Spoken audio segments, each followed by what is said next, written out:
እንደምን ዋላችሁ ተመልካቾች የቀን ስፖርታዊ ዜናዎችን ወደ እናንተ አደርሳለሁ። ትላንት የ24ኛ ሳምንት የኢትዮጵያ ፕሪሚየር ሊግ ጨዋታዎች ሲደረጉ ሐዋሳ ከተማ ከኢትዮ ኤሌክትሪክ ጋር አቻ ተለያይቷል። በወራጅ ምድብ ውስጥ የሚገኘው ሐዋሳ ከተማ በውጤቱ ይበልጥ ጫና ውስጥ ገብቷል። አቤል ሀብታሙ ለኢትዮ ኤሌክትሪክ፣ አሊ ሱሌማን ደግሞ ለሐዋሳ ከተማ በጨዋታው የተገኙትን ግቦች አስቆጥሯል። በሌላኛው ጨዋታ ሲዳማ ቡና በፍቅረ ኢየሱስ ተወልደ ብርሃን ብቸኛ ግብ ሱል ሽሬን ረቷል። ሲዳማ ቡና ከ5 ጨዋታዎች በኋላ ወደ ድል ሲመለስ ሱል ሽሬ በአመቱ 12ኛ ሽንፈቱ ሆኖ ተመዝግቧል።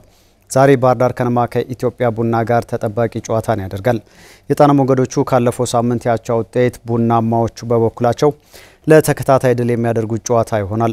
ቡድኖቹ በመሸናነፍ የሚለያዩ ከሆነ ደረጃቸውን የማሻሻል እድል ያገኛሉ። ክለቦቹ በፕሪሚየር ሊጉ ለ12ኛ ጊዜ የሚገናኙ ሲሆን በቀደመ ጨዋታቸው ባህር ዳር ከነማ የውጤት የበላይነት አለው። ከዚህ ጨዋታ አስቀድሞ አርባ ምንጭ ከተማና ኢትዮጵያ ንግድ ባንክ 9 ሰዓት ላይ ይጫወታሉ።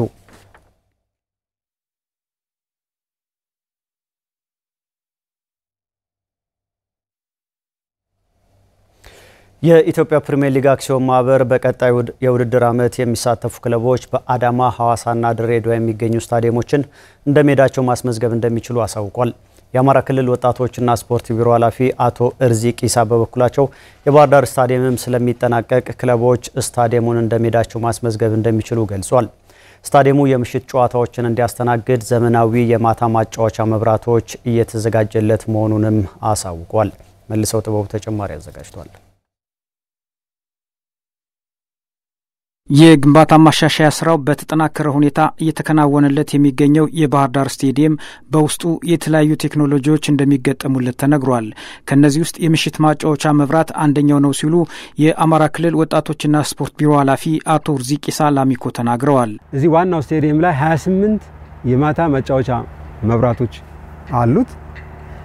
ይሄ 28ቱም የማታ ማጫወቻ መብራቶች ኦልሞስት ወደ 286 አምፖሎችን ነው አቅፎ ወደ ታች የሚያበራው።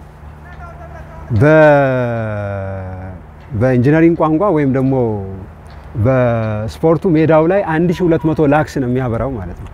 ያ ማለት ምንም አይነት የጥላ ዲፍሌክሽን የለውም። ዱፕሊኬት ያደረግም ጥላን የተጫዋቾችን የሚደርበው ነገር የለም። ኢሉሚኔሽኑ ኦልሞስት 1200 ላክስ ሆኖ ሜዳው ላይ ያበራል። አብዛኛውን ጨዋታዎች ከዚህ በኋላ ዌዘሩም ጥላም ስለሌለው ማታ ማድረግ የምንችልበትን ሁኔታ እናመቻቻለን። የባህር ዳር ስቴዲየም የግንባታ ስራው ስታዲየሙ ለበርካታ ዓመታት አገልግሎት እንዲሰጥ ታስቦ ስለመዘጋጀቱም አቶ እርዚቅ ገልጸዋል። እድሜው ረጅም ጊዜ እንዲቆይና ከስታንዳርድ ማኳያ ያወጣውን ወጪ መተካት በሚያስችል መንገድ ከተማውንም መካስ በሚችል መንገድ የአማራ ክልልን ህዝብ የስፖርት ጥማቱን ወጣቶችን የስፖርት ጥማቱን በደንብ ሊክስ በሚችል መንገድ ፈርኒሽ እየተደረገ ያለበት ሁኔታ እንዳለ ማንሳት ፈልጋለሁ። አሁን ስታዲየሙ ከብሔራዊ ቡድን ጨዋታ ባለፈ ለፕሪሚየር ሊግ ጨዋታዎች ነው እየተገነባ የሚገኘው ያሉት አቶ እርዚቅ የክልሉ ክለቦች እንደሜዳቸው አስመዝግበው ሊጫወቱበት እንደሚችሉም ተናግረዋል። ያዘጋጀን ያለነው ለፕሪሚየር ሊጉ ነው። ይሄንን ሜዳ ፋሲልም ባህር ዳርም ነገ ወደ ፕሪሚየር ሊጉ የሚቀላቀል ከሆነ ደግሞ ደሴ ከነማም ይሄንን ሜዳ የማስመዝገብ ራይት አለ። እኛ እየሰራን ያለነው ለነሱ ነው። ክልሉ ላይ ለሚፈጠሩ ክለቦች በሙሉ ነው እየሰራን ያለነው። ስለዚህ የኢትዮጵያ ፕሪሚየር ሊግ